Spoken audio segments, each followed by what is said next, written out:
Beleza, galera? Mais um vídeo do canal Nada Além de História. E eu tô aqui de novo com vocês para falar de um cara que foi gênio, estrategista, super, hiper, mega inteligente. Quem que é ele?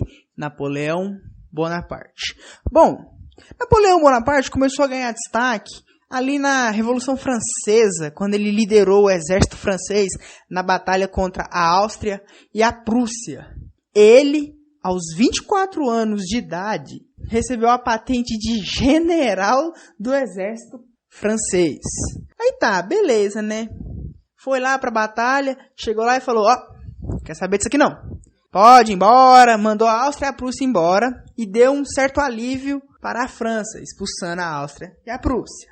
E veio os êxitos militares de Napoleão, que foi a vitória sobre o Levante realista de 1795, a campanha da Itália, que ocorreu em 1797, a paz com a Áustria ali, que rolou a retomada de territórios, e a campanha do Egito, que vai de 1798 a 1799, no qual o próprio Napoleão Bonaparte esteve presente nesta batalha. Mas qual era o objetivo dessa batalha do Egito? Era bloquear a rota comercial da Inglaterra com o Oriente e alguns países da África, no qual os ingleses levavam os produtos para lá e também traziam produtos de lá para a Inglaterra. As causas diretas que levaram Napoleão ao poder. Formação da segunda coligação contra a França revolucionária, a insatisfação da alta burguesia, que eram os girondinos, e a instabilidade causada por 10 anos de revolução. Instabilidade. Por quê? Na época da monarquia, na Guerra dos 7 Anos, entre França e Inglaterra pela colonização dos Estados Unidos, a monarquia gastou o que não podia, o que não tinha nessa guerra e que, porém, ainda por cima, perdeu a guerra. Aí o que aconteceu? Monarquia faliu, aumentou os impostos para a burguesia, que ficou revoltada e fez uma revolução. A burguesia também gastou dinheiro pra caramba e quebrou a França. E o 18 Brumário, a formação do consulado.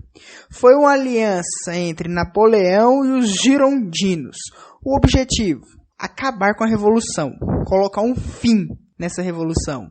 Foi um tripé político e social para o apoio militar, apoio da alta burguesia e apoio do campesinato.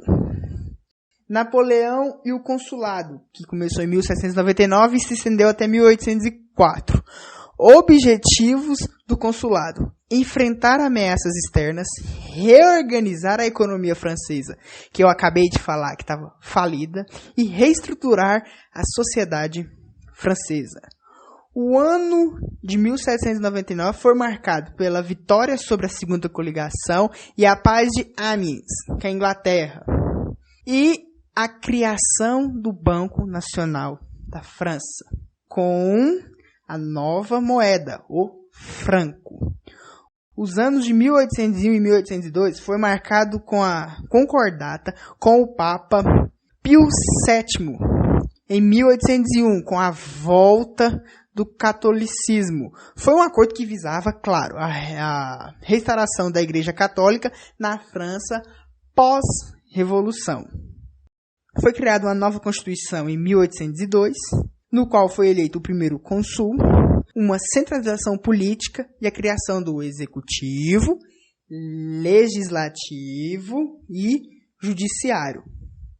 O Napoleão Bonaparte criou um código civil, que era baseado no direito romano, dava direito burguês, direito de propriedade, proibição de formação de sindicatos, proibição de greves, reestabeleceria a escravidão nas colônias e influenciou demais códigos no Ocidente. E ele também propôs uma reforma educacional, a reforma educacional napoleônica, que era: o ensino deveria ser responsabilidade do Estado. O Estado que era responsável por cuidar do ensino na França.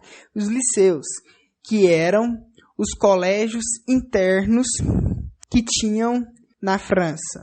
Politécnicas era uma escola de direito e política. Qual que era o objetivo? O objetivo era uma formação de um corpo de trabalhadores especializados para a França e para o imperador Napoleão. A Constituição do ano 1804, com o título de cônsul vitalício. É um título assumido por alguns ditadores e imperadores para remover os limites de tempo de sua administração.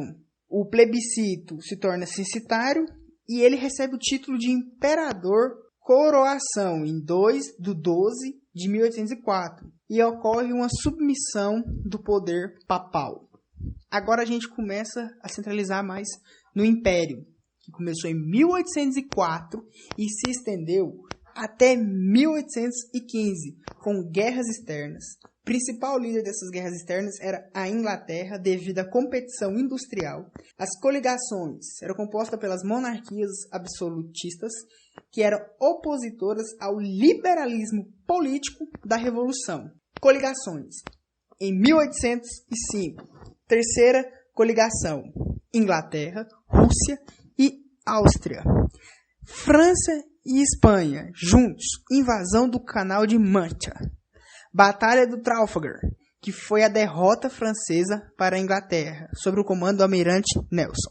Por que dessa derrota? Bom, simples.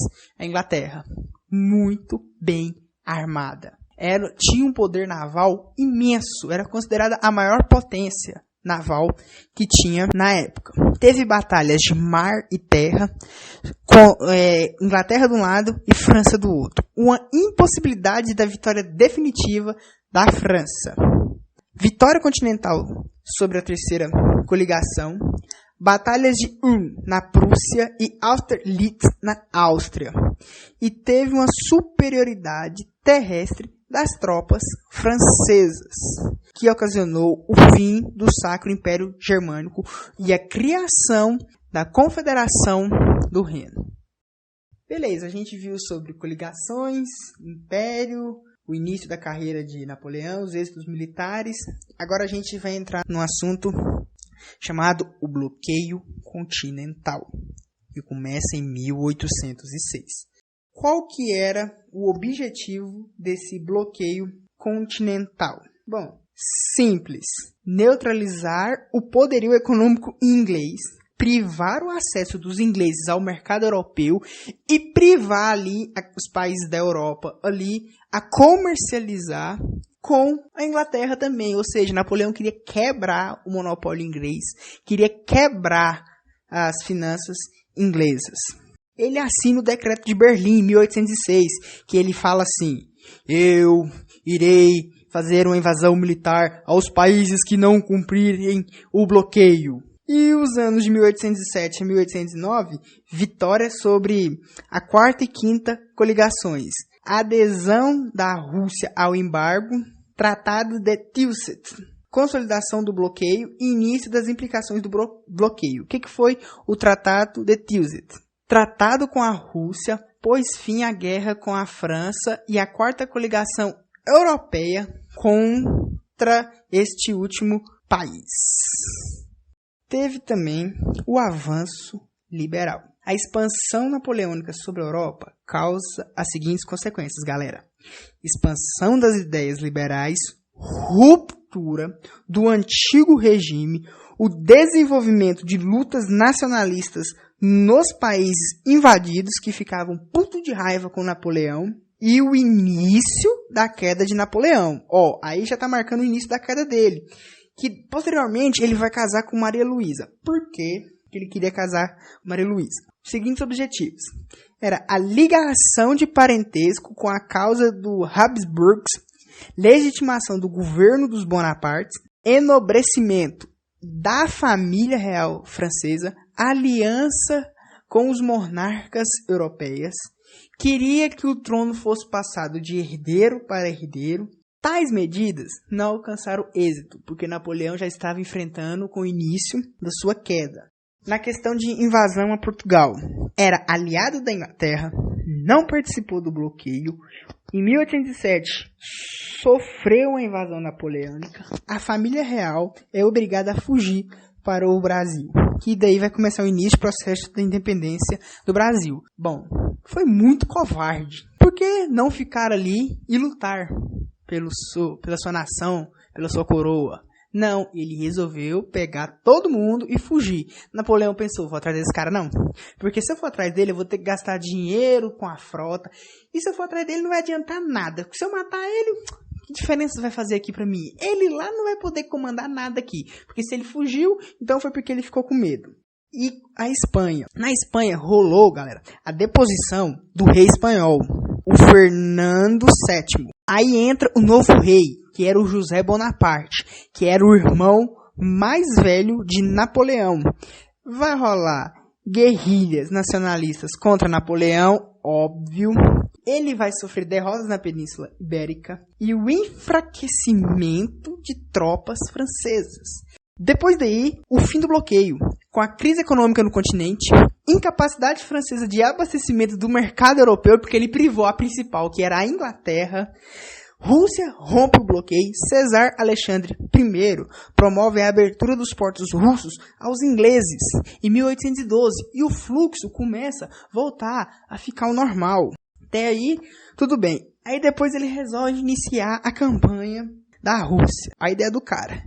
Napoleão chegou assim para as tropas deles. Ele reuniu 700 homens. Vamos entrar lá na Rússia. Os caras fizeram isso com nós. Abriram aqui o bloqueio continental. Voltou a comercializar com a Inglaterra. Não, eu falei que ia invadir, então eu vou invadir. Qual que era o objetivo? Invadir Moscou. Porém, a Rússia sempre foi um país foda. Um império mega fantástico. Que usava a técnica da terra arrasada. Ô, seus franceses, vocês querem vir?